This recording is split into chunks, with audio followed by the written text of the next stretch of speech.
It's 1989. The NES has dominated the market. The Sega Genesis is slated to release this August, and portable gaming wasn't really a thing, at least not yet. In July, Nintendo releases their first proper portable gaming system, the Game Boy. And in September, Atari will release their portable gaming system, the Lynx. Both of these systems started a portable gaming revolution that the market had never seen before, and it was so enticing that even Sega joined in on the fun. I never really was a fan of the Game Boy in the first place. The games, I understand, and I like a lot of them, but the system, not so much. And it always confused me. Clearly in the 90s, there were technically superior systems and more capable systems than the original Game Boy, yet this was the most successful system of the 90s. So today, I want to find out why the Game Boy was successful and why the other two weren't.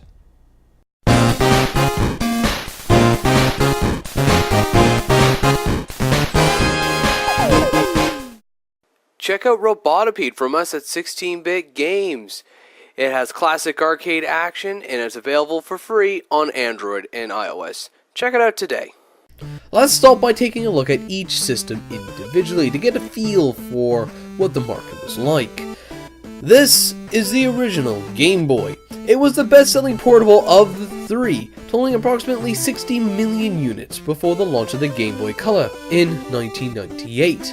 Despite being the best-selling system, it was the least powerful. With only an 8-bit CPU and monochrome graphics, the system could probably hold its own if it wasn't for the fact that its display had a very low refresh rate, causing a horrible amount of ghosting, which means that any form of motion, no matter how fast or slow, looked blurry and not very pleasant.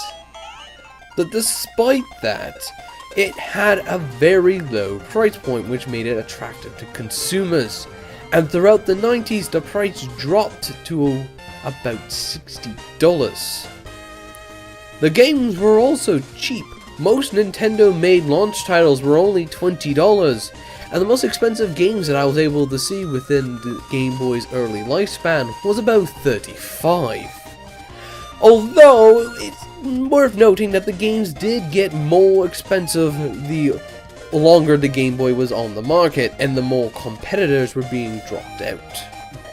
The system took 4 AA batteries and lasted well over 10 hours, assuming the batteries didn't burst. And the system was light and small enough to fit easily into your pocket. But if that wasn't small enough for you, in 1996 Nintendo did re-revise the system and made a smaller Game Boy called the Pocket. It took only 2 AA batteries and supposedly lasted just as long as the original. Unfortunately, the Pocket still used the same display, and it wasn't until the Game Boy Color did Nintendo finally make a display that was worth showing off that beautiful graphics that the Game Boy could produce. I can say one positive thing about the original Game Boy. The system was cheap, but the display is just too horrible. And it's not like they couldn't fix it, because in 1998 when they released the Game Boy Color, they improved the display tenfold. And why this display technology was never used in place of the original Game Boy, I will never know. All I know is, once you go color, it's a little hard to go back to black. If you wanted a game system with a better display, there were other options. The Atari Lynx. Now, this is an Atari Lynx, but sadly it isn't the original.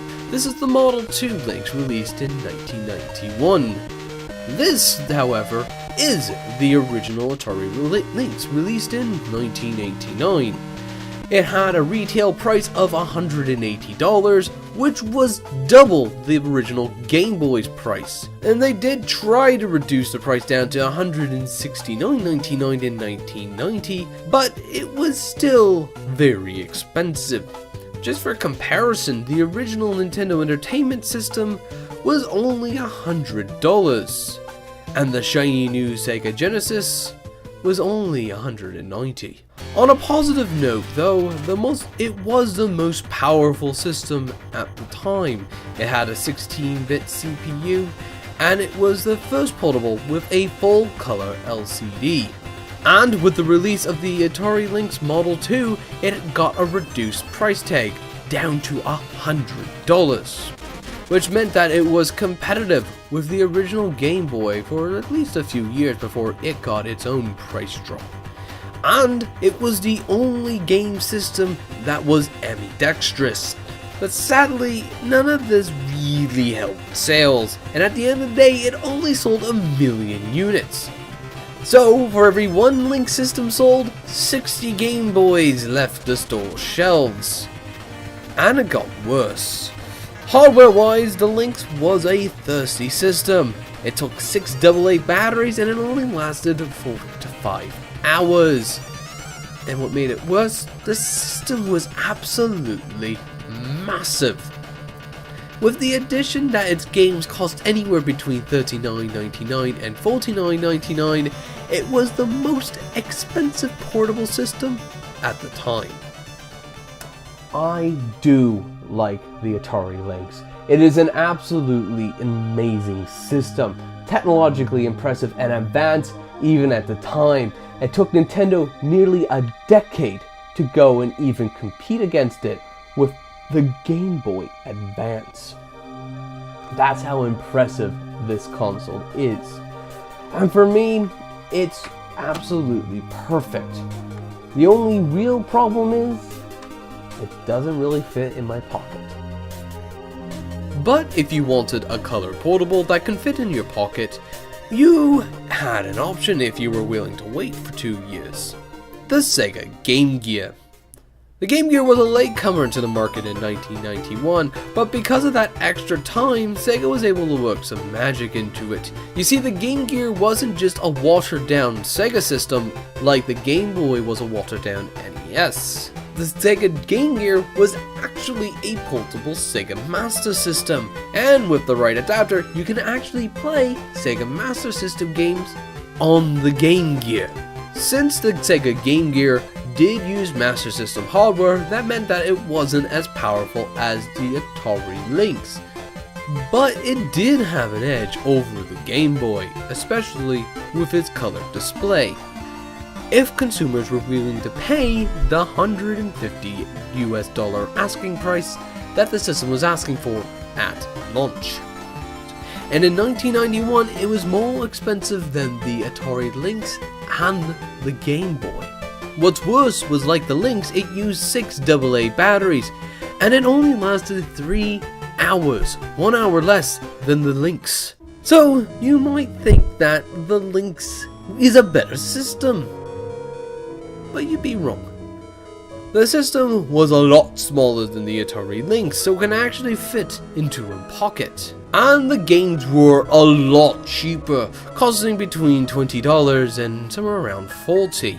Throughout the lifespan, the price did drop to about $120. And since this wasn't a bad system, it did sell, but only 10 million units, 10 times more than the Atari Lynx, but not as well as the Game Boy. I do love the Game Gear. It is such a good portable system. In my view, it was the best game console which came out from the early 90s. And it has a larger library of games than the Lynx. It had a color display, and it's just an absolute blast to play. But it still lost to the Game Boy. Which brings me back to the original question. Why was this more successful than these? After taking a look at the systems, I do believe I have an answer to why the Game Boy was such a success and why the others weren't. Nintendo wasn't really trying to win a technological arms race, unlike Atari or Sega. Nintendo was trying to win a marketing one. The Game Boy was priced to be the cheapest portable system on the market, And to do that, they use the cheapest components they can get off the shelf.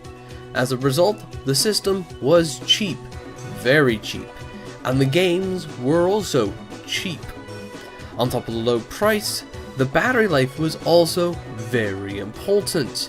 And if you're gaming on the go, this should be something which you should consider as a necessity. And if you're on the go, you should also be concerned about how small the system is, because being able to bring it with you comfortably is also kind of a necessity. As a result, the Game Boy was the cheapest, smallest, and longest lasting portable system on the market. And because it was selling very well, just based on that alone, it had a large library of games which encouraged more gamers to come to it and buy the system. The Atari Lynx, on the other hand, was none of that. Even though the system was a technological marvel, at its price point when it originally launched, it was too high. And you can see that through its library. The library was pitifully small, only containing 74 games.